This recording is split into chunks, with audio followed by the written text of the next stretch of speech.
Mtoto watu saizi tunaenda kumzika bila sababu kisa mboga ya mchicha. Sasa tunaomba kuanzia majirani ambao walikuwa wamelala wamekumbatiana.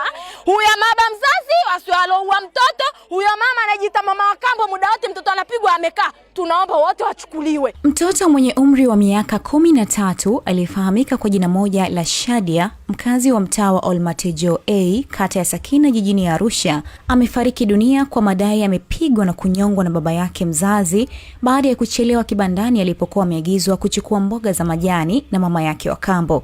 Taarifa kutokea eneo hilo la tukio zinaeleza kuwa mtoto huyo baada ya kufanyiwa kitendo hicho alifariki dunia bila mzazi huyo kujua, ambapo baada ya kuona kama amezimia, baba huyo alimchukua na kumpeleka hospitali kwa ajili ya matibabu na iligundulika tayari alishafariki dunia, lakini mzazi huyo aliamua kurudi na maiti hiyo nyumbani kwake usiku wa kuamkia Januari 28 mwaka 2023.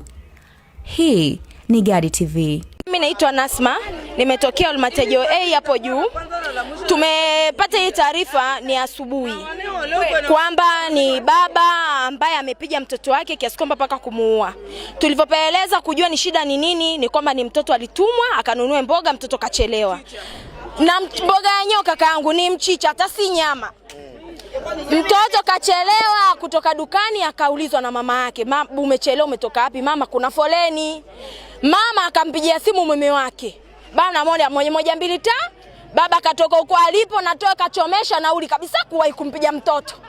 Kaja kafika nyumbani kauliza shida ni nini? Ya kwanza mtoto alivyoweza kujieleza, mtoto hajamaliza kujieleza, kachukua nini ule mwamvuli, ile waya katikati ya mwamvuli kaichomoa na mpigia mtoto. Piga mtoto, mtoto kafikia wakati paka sasa kaishaona umauti, anaomba msaada, jamani baba nisamee, baba unaniua, mama niombe msamaha, mama baba ananiua. Mama katulia tena, unasikia ndo alikuwa anakula.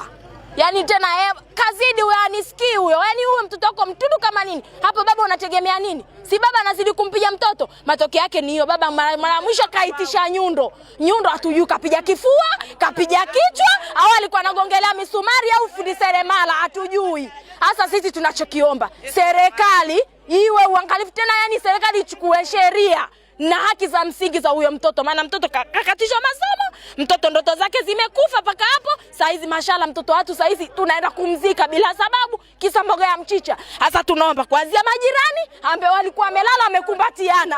Huyo baba mzazi asialoua mtoto, huyo mama anajiita mama wa kambo, muda wote mtoto anapigwa amekaa. Tunaomba wote wachukuliwe na wa majirani wakasaidia kituo cha polisi.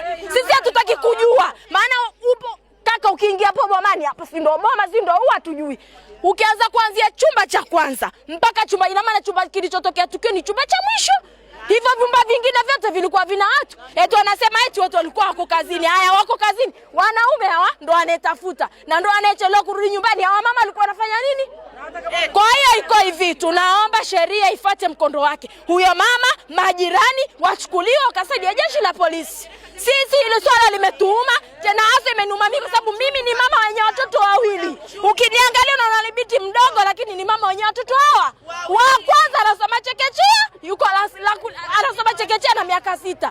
Wa pili ana mwaka na nusu. Upo kaka? Kwa hiyo naomba sheria ifuate mkondo wake. Nimemaliza. Mimi kwa majina naitwa Jumanne Rajabu. Kwenye tukio lenyewe nimekuta nyumba inapigwa mawe, nikauliza kuna nini, kasikia kelele ya mtoto anapiga kelele. Basi baada ya kusikia mtoto anapiga kelele nikachukua uamuzi wa kwenda kuingia paka ndani kwenye tukio kwa mtoto anavyopigwa. Basi nikamwambia unafanya nini?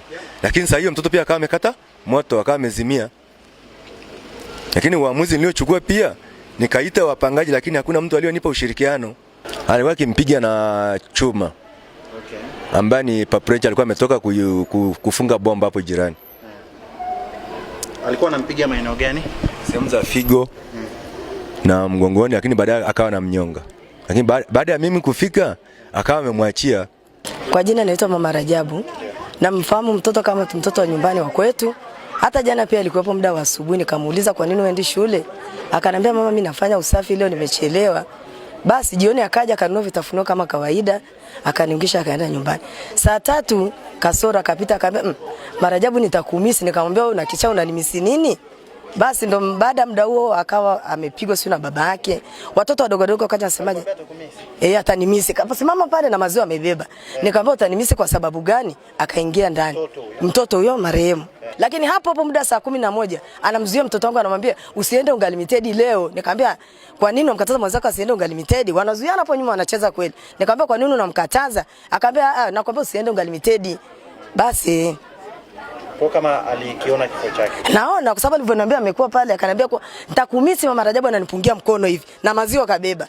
Nikamwambia peleka ukichaa wako na nimisi nini? Basi watoto wadogo wakawa wanakimbia kule nyuma. Huyu baba jirani akatoka hapa. Alivyotoka akawa anafukuza watoto akajua wanacheza kwenye chemba. Watoto wanakuja wanasema Shadia anapigwa na nani na baba yake, kafanyaje kachelewa. Basi wakawa wamerudi ndani. Yule baba akasema jamani tujiungeni majirani. Kweli mimi nikatoka nikaenda paka pale mlangoni. Nilipokwenda mlangoni nikaona majirani pale ndani hawana ushirikiano. Tukaona baba jirani tukamwambia turudi tutafanyaje? Baba akaingia mpaka ndani mle. Alivyoingia ndani hakuna mtu aliyotoka pale uone hata kusema mtoto anafanya nini, anapigwa. Basi na mimi nikatoka pale nikarudi nikaingia ndani. Saa 9:30 akaja jirani, anagonga geti. Akagonga. Wodi nikamwambia we nani? Mama fungua mlango, mimi Mudi. Nikamwambia kuna shida gani? Akaniambia mama kuna mtoto amefariki. Nikamwambia nani amefariki? Akaniambia Shadia. Nikamwambia una kichaa kweli Shadia kafariki? Kweli nikatoka mbio nikaenda paka kuhakikisha. Nikamkuta kweli mtoto pale amefanyaje? Amelala. Akaniambia tumemtoka kwa Fazababu. Lakini tulipofika kwa Fazababu tukamwambia mtoto ameshafariki saa nyingi. Wakamwambia twendeni Mount Meru. Wakasema tusiende Mount Meru ndo wakamrudisha nyumbani. Wakiwa wamempakia kwenye bajaji wenyewe wanavyosema. Kwa sababu mama jirani amerusha mawe kweli. Jamani acha kumpiga mtoto. Kwa nini? Anduka yani huyu yuko kwa nyuma, yani anarusha kwa dirishani. Jamani msaidieni huyo mtoto. Na wakati akipigwa labda alikuwa anasema maneno gani? Hakusema kosa alivyosema tu mama naomba msaada. Mama msaada. Mama msaada. Anamwambia mama yake. Sasa sisi tuweze kuingia kule ndani baba kashamhamisha chumbani. Ambaye mama yake ni wakala. Kwa majina naitwa Peter Martin Shemweta, mwenyekiti wa mtaa wa Olmat JOA kata Sakina. Tukio hilo lilitokea jana saa 1. Ni kwamba taarifa hazikutoka na majirani waliendelea kuangalia kwa pembeni au kuja kutoa ushirikiano hadi asubuhi hii ndio tunapata taarifa, ndio tumefika katika eneo hili.